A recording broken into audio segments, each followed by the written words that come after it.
Assalamu alaikum wa rahmatullahi wa barakatuh. Welcome to Iqra Family. Hambalyo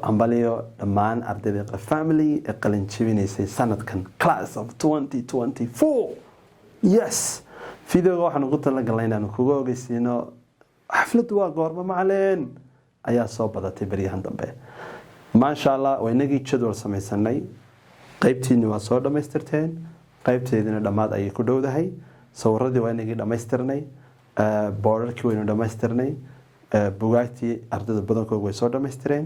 waxaynu uga harsanaa ardaydii u dambeysay xafladda in la qayb galaysay ayaa iyaguna bishan dhamaadkeeda imtixaan galaya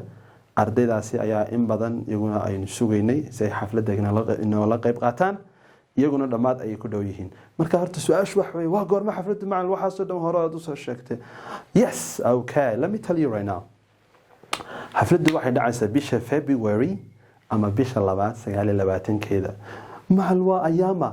waa maalin khamiis insha Allah haduu Allah ina gaarsiiyo 29 meel ku qoro hadaad suur siibsanaysa si calaamadso hadaad dhar meel kale ka doonayso si doono xafladdu waa 29 oo maalin khamiis ku beegantay iskuulada inta badan fasax laga yahay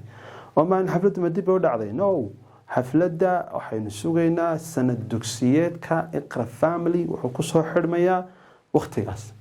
deetana iskuulku fasax ayuu gali doonaa wixii inta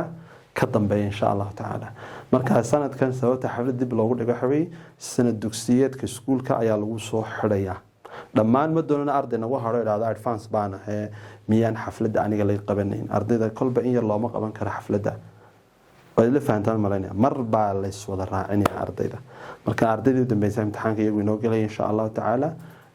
qoladaasi ayaan in badan u xanimnayn iyagana insha Allah ku samreynaa waxa jira arday badan oo in badan sabraysay qaar baa dhameeyay Iqra bishii sanadkii hore sanadkiisa oo wali xafladda sugaya marka laga yaabo inaad ayaan u dhameysay adigu sabir ka sii balaarsan insha Allah taala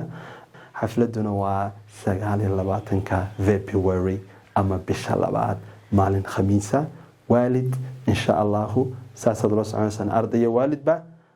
assalamu alaykum wa rahmatullahi wa barakatuh